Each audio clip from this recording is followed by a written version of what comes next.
Bonjour à tous et bienvenue dans cette nouvelle vidéo. Aujourd'hui, c'est une vidéo un peu particulière puisqu'on va faire un retour d'expérience avec Yulia. Alors, Yulia, ça s'écrit Y-O-U-L-I-A, j'ai du mal à le prononcer.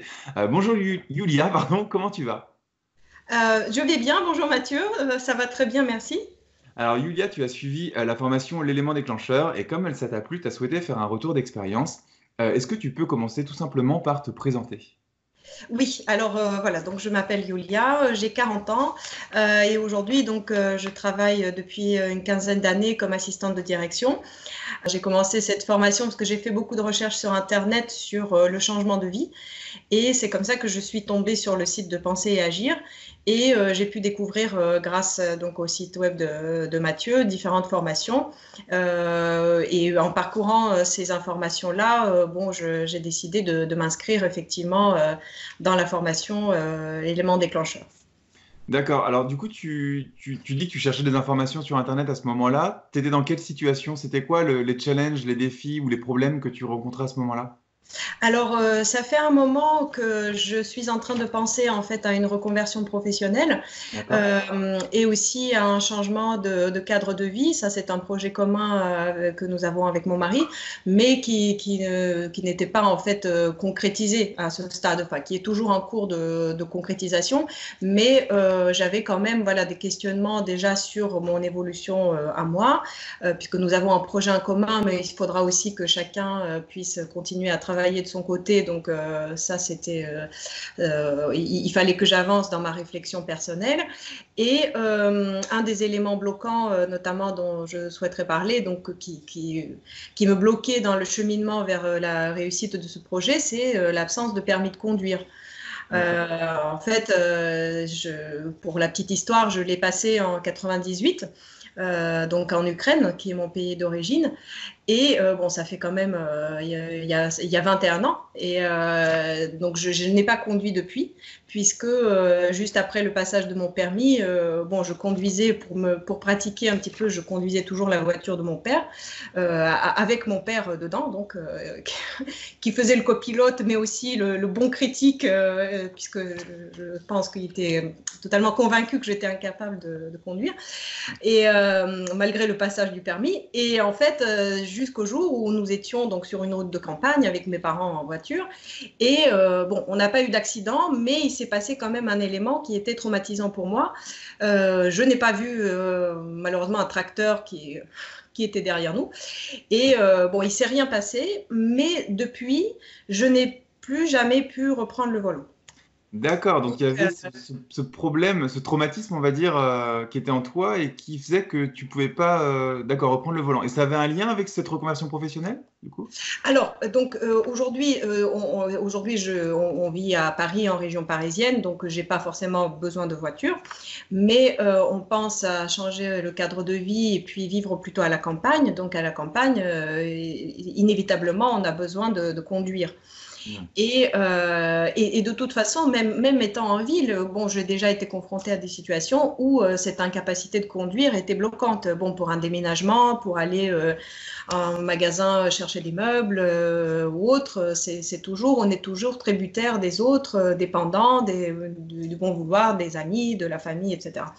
Et donc, je me suis dit, en suivant la formation, je me suis dit, mais c'est quand même dommage de rester toujours sur sur ce blocage-là, quoi. Et c'est vrai que plus le temps passe, ben, moins j'ai l'aptitude et l'envie de conduire. Donc, je me suis dit, il faut quand même, à un moment donné, dépasser cette peur et ce blocage et retenter. Ne serait-ce que voilà, retenter parce que maintenant il faut que je le repasse Bien sûr. ici Mhm. en intégralité, donc avec le code plus la conduite, surtout la conduite. Mais voilà, aujourd'hui, je sens que bah, grâce à cette formation, j'ai pu quand même identifier un certain nombre de choses dont tu parles dans l'élément déclencheur. Notamment, bon, il y a aussi notre zone de confort, parce que maintenant, depuis 21 ans, bah, je me suis installée dans le mode de fonctionnement que j'ai actuellement, à savoir ne pas conduire. Bon, voilà, je me suis convaincue que je n'en avais pas besoin non plus. Étant en milieu urbain, ce n'est pas nécessaire. Mais je reste quand même, je restais sur ce regret de ne pas pouvoir le faire. Bien sûr. Et je me dis, c'est quand même dommage de continuer à rester sur ce regret et ne pas retenter l'expérience, parce que je me suis convaincue en fait que je ne pourrais plus jamais le faire, et en fait que je vais rester sur cet échec jusqu'à la fin de ma vie. Donc en fait, si je reformule un petit peu, tu as ce traumatisme en toi et tu sais pas comment le dépasser et comment faire en sorte, alors pour toi c'est reprendre le volant, pour d'autres personnes ça pourrait être autre chose, mais comment concrètement ressortir de ça? Et du coup, qu'est-ce que la formation de l'élément déclencheur t'a apporté là-dedans?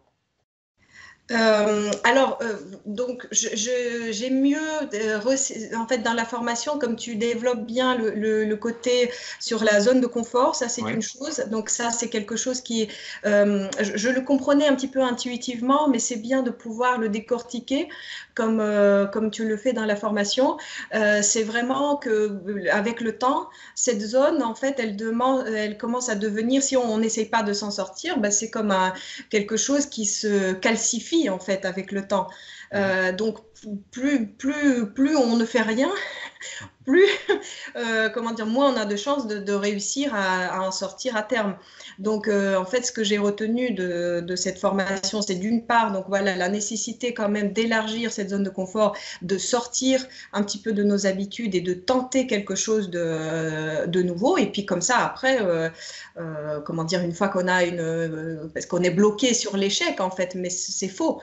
Il faut passer à l'action, puis de voir qu'on est tout à fait capable, parce que ce que je me dis aujourd'hui, c'est que j'ai quand même passé le permis, je ne l'ai pas volé, je ne l'ai pas acheté. En 98, j'ai pu passer le code, j'ai été à côté d'un inspecteur qui a évalué mes capacités. C'est juste que là, comment dire, le fait que j'ai eu un événement un peu traumatique la suite qui m'a bloqué dans ma confiance en moi. Mais rien n'indique aujourd'hui que je suis incapable de reproduire cette expérience positive en fait. Ouais. Donc en fait, voilà, je me suis dit, sortir de sa zone de confort, c'est bien. Ensuite, comment dire aussi, se défaire des facteurs d'influence extérieurs Oui. qui sont, voilà, comme tu le développes très bien dans la formation, les médias. Bah, à chaque fois qu'on regarde la télé, on a évidemment tout un tas de reportages sur les accidents, sur la difficulté, sur plein de choses. On sort dans la rue, bah, on voit pareil, Paris, trafic infernal, donc on se dit, oh là là, je ne vais pas me mettre dedans. À chaque fois, on a aussi des expériences et puis aussi l'influence de la famille et des amis qui vont nous dire, bah voilà, non, bah c'est pourquoi, tu n'as pas besoin, là c'est très bien, vous prenez le métro, enfin bon. Donc il faut en fait se recentrer vraiment sur son propre besoin et se départir un petit peu de toute cette pollution, entre guillemets, en fait, qui nous vient de l'extérieur et de passer à l'action concrètement pour soi, pour la réalisation de son projet. Et puis, je me projette aussi comme ça, je commence à visualiser le moment où je serai dans ma voiture et que j'aurai finalement le plaisir. Ce ne sera pas une contrainte ni une corvée, ce sera un plaisir de conduire et je pourrai faire plein de choses. Je me dis, je m'imagine comme ça les choses que je pourrais faire grâce à cette nouvelle liberté que je vais acquérir. Et j'ai repris confiance en moi. D'accord. Alors tout ça, c'est très intéressant parce que donc là, on parle de cette peur que tu avais de prendre le volant et de conduire. La formation, bien sûr, elle est beaucoup plus large que ça, c'est-à-dire qu'elle adresse les peurs inconscientes, elle explique comment délimiter sa zone de confort, pardon, comment en sortir progressivement et comment limiter les influences extérieures qui viennent, comme tu l'as dit, des proches, des médias, etc. Et c'est marrant de voir comment est-ce que toi, tu as pris tous ces concepts-là, tu l'as appliqué à cette peur panique ou traumatisante que tu avais de conduire. Donc c'était juste pour recadrer un petit peu notre discussion, pour dire que bien sûr la formation de l'élément déclencheur ne s'adressait pas que à la peur de conduire, mais à toutes les peurs qui sont conscientes ou inconscientes, mais surtout qu'on n'arrive pas à résoudre. C'est là où c'est vraiment intéressant et de voir un petit peu l'expérience que tu as eue de cette formation. Alors, tu dis que donc du coup, en faisant tous ces exercices, donc il y a 4 modules dans la formation qui sont tous parsemés de beaucoup d'exercices pratiques, tu as pu reprendre confiance en toi vis-à-vis de la conduite. Est-ce que tu aurais un exemple précis ou un exemple concret de différence entre avant la formation et maintenant sur cet aspect-là? Alors, bon, je suis passée à l'action. Je n'ai pas D'accord? encore mon permis en main, mais alors j'ai fait des recherches sur les auto-écoles qui sont proches de chez moi et je me suis inscrite déjà pour passer le permis. D'accord. Donc, c'est un premier pas. Bien sûr. Voilà, donc maintenant que j'ai plus confiance en moi, je suis sûre que voilà, il n'y a pas de raison à ce que ça soit pas une réussite par la suite. Bien sûr. Et ça faisait, si on repart sur ce problème de conduite, donc ça faisait 21 ans que tu n'avais pas conduit. Ça faisait combien de temps, alors peut-être en années ou en mois, je ne sais pas, que tu voulais vraiment reconduire, mais que tu n'arrivais pas et que ça te perturbait? Et ensuite, tu as suivi la formation de l'élément déclencheur, qui est une formation très rapide, hein, qui dure 7 jours, vraiment pour faire le nom qu'on dit, hein, déclencher enfin, créer un déclic dans la vie d'une personne. J'aimerais savoir combien de temps en fait tu as hésité avant à faire ça. Ensuite, tu suis la formation sur 7 jours et combien de temps après cette formation tu t'inscris dans l'école de conduite? Alors, ça faisait quand même déjà à peu près 2 ou 3 ans, en fait, j'allais D'accord. dire, que ça me trottait dans la tête, que je me disais à chaque fois, il faut que je le fasse, il faut le Mhm. faire, il faut le faire. Donc ça me travaillait, mais sans que je fasse des recherches sur les écoles, sur combien ça coûte, comment ça se passe, etc. Donc ça faisait un moment que j'avais l'idée en tête, mais je n'étais pas passée à l'action. Et là, bon, j'ai fait la formation, l'élément déclencheur, ça m'a pris environ 2 semaines parce que je voulais, Mhm. comme je travaille, voilà, je faisais ça le soir ou le week-end, où parfois on a besoin d'avoir un petit peu de temps disponible, enfin le temps de cerveau disponible pour Bien ça. sûr. Et donc je l'ai fait, là je l'ai finalisé il y a très peu de temps. Et en fait ensuite ça a été très rapide. Voilà, en 2 semaines après la formation, j'ai pris la décision. D'accord. Donc on a vraiment cette création de déclic qui s'est faite. Pendant 3 ans, tu procrastinais, tu remettais au lendemain parce que tu avais ce traumatisme ou cette peur paralysante, on va dire. Et donc tu suis la formation en 15 jours. Le plus rapide pour la suivre, c'est 7 jours. Il y a certaines personnes qui mettent un mois. Toi, tu as mis 15 jours. Et suite à ça, directement, tu as réussi à enclencher, c'est ce qu'on dit dans la formation, le premier pas qui va faire qu'ensuite, ça va tout débloquer derrière. Tout à fait. Euh, ok.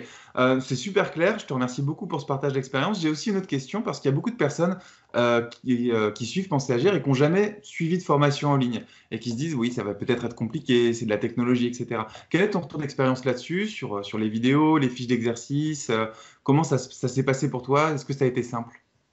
Alors moi vraiment c'est la formule que j'ai trouvée super. D'accord. Parce que voilà, moi je travaille à plein temps, donc les cours sur Internet, c'est vraiment quelque chose qui me correspond à 200%, parce que c'est quelque chose qu'on peut suivre à tout moment. Il n'y a pas d'heure précise à laquelle on peut visionner les cours, donc ça c'est vraiment, ça donne une liberté incroyable. On peut, des fois je l'ai regardé dans le transport, c'est sûr que le temps, la concentration qu'on peut avoir dans les transports, c'est pas la même quand on visionne chez soi tranquillement le week-end, on peut prendre des notes et tout. Mais j'ai trouvé ça très bien. Le format est super. Les vidéos, la durée des vidéos est très bien parce que ça mobilise. En fait, c'est exactement le temps qu'il faut pour être bien concentré. C'est ni trop court ni trop long. Il y a un très bon mélange d'exercices pratiques et de la théorie. J'adhère complètement à ce que tu dis, qu'il faut faire des choses pas à pas, voilà, vraiment suivre, comme tu le dis dans la formation, bah, si il faut s'arrêter et faire un exercice et reprendre après, il faut exactement faire comme ça. J'ai trouvé que voilà, il y a des fiches pratiques, la possibilité aussi d'imprimer les cours. Donc Ouais. c'est ce que je faisais. En fait, j'ai tout imprimé. Je me D'accord. suis créé un classeur. Comme ça permet de. Il y a aussi l'option d'écouter ça uniquement en mode audio. Ça, je me suis enregistrée également sur le téléphone. Donc, comme ça, quand je suis en transport, si j'ai envie de réécouter, même aujourd'hui, après avoir finalisé la formation, je peux avoir envie de relire certains passages ou de réécouter si j'ai pas le classeur avec moi. Donc, vraiment, le format est très, très bon. Donc, et puis, les vidéos sont vivantes. Moi, j'ai beaucoup apprécié. À chaque fois, j'avais vraiment hâte que la journée se termine, que je rentre à la maison, que je regarde un bout ou toute la vidéo. Donc, c'était vraiment super. D'accord. Et pour moi, pour quelqu'un qui travaille, c'est vraiment le format qui est super parce qu'on choisit l'heure, le moment propice pour écouter, pour prendre des notes et c'est parfait par rapport aux cours présentiels quelque part ou même parfois des rendez-vous comment dire, qu'on peut avoir en ligne, mais ce sont des rendez-vous quand même programmés alors que là, on peut les suivre au moment vraiment où on choisit de le faire. Oui, puis tu gardes l'accès à la formation à vie. Donc, comme tu l'as dit, tu peux revenir comme ça quand tu le souhaites. Si un jour tu as un autre. On peut imaginer qu'un jour il y a une autre peur qui arrive comme ça, bah, tu peux refaire le processus, peut-être dans un an, Tout à fait. c'est quand tu veux. C'est ça qui est aussi intéressant, c'est vrai. T'es pas la première personne à me dire qu'elles attendent la fin de la journée pour suivre la formation. Ça me fait super plaisir. J'ai l'impression que c'est le Oui. moment qu'on s'accorde à soi pour progresser. C'est super cool pour moi. Bah, je te remercie beaucoup pour ce retour, aussi bien sur le fond de la formation que le partage de ton expérience personnelle, et puis bah, ce que tu as pensé aussi de la forme. Je trouve que c'est très complet, c'est très clair. Je pense que ça va vraiment aider les personnes qui regardent cette vidéo. Est-ce que tu voudrais ajouter une dernière chose pour ton témoignage ou tu penses avoir tout dit? Ce que j'aimerais ajouter, c'est que vraiment en dehors des résultats pratiques là, dont j'ai déjà parlé, le passage à l'action que j'ai pu avoir suite à cette formation, c'est vraiment une formation qui ouvre l'esprit. Quelque part, c'est-à-dire que ça vous donne envie de lire plus, de s'introspecter un petit peu plus. Voilà, le fait de sortir de sa zone de confort, c'est de s'essayer à différentes activités qu'on n'a pas encore, que vous avez jamais fait. Donc, je me suis inscrite à des cours de découverte de différentes activités qui pourraient voilà, aussi développer peut-être le potentiel créatif. Ou, enfin, je veux dire, ça peut s'appliquer, les différentes personnes trouveront différents usages en fait, mais c'est vraiment quelque chose qui donne envie d'apprendre et d'aller plus loin. Et donc, voilà, j'encourage vivement les personnes qui sont aujourd'hui dans le doute sur voilà, sur leur capacité à faire quelque chose ou qu'ils ont un élément bloquant dans leur vie pour une raison ou une autre, quel que soit le domaine. Vraiment, je les encourage de faire cette formation et de voir tout le bienfait que ça peut leur apporter à plusieurs titres en fait. D'accord. Merci beaucoup, Yulia, pour ce retour d'expérience. C'est super complet, super clair et je suis ravi que ça ouvre de nouvelles portes comme ça parce que c'est vraiment le but aussi de l'élément déclencheur. C'est d'une part de résoudre le problème de base et de créer un déclic pour ensuite aller beaucoup, beaucoup plus loin, ce qu'on appelle dans la formation la zone de magie, qui est après la zone de confort, justement. Tout à fait. Merci beaucoup. Alors pour toutes les personnes qui regardent cette vidéo, si vous êtes sur YouTube, eh bien vous avez le petit i comme info qui se trouve dans le coin supérieur droit de la vidéo. Vous avez aussi un lien dans la description de cette vidéo si jamais vous voulez rejoindre la formation l'élément déclencheur. Si vous êtes sur une page en dehors de YouTube, ben, vous avez un lien ou un bouton qui se trouvera sous cette vidéo pour rejoindre aussi la formation l'élément déclencheur. Et comme c'est une formation en ligne, ben, vous pouvez la commencer immédiatement juste après votre inscription. Yulia, je te remercie encore vraiment sincèrement. C'est super important pour moi, tu le sais, les retours d'expérience comme ça en vidéo, parce que ça permet aux personnes qui hésitent eh bien, de voir des vraies personnes qui ont suivi la formation. Donc, merci, merci, merci beaucoup à toi. Et voilà. Merci Mathieu et merci pour cette belle formation à toi.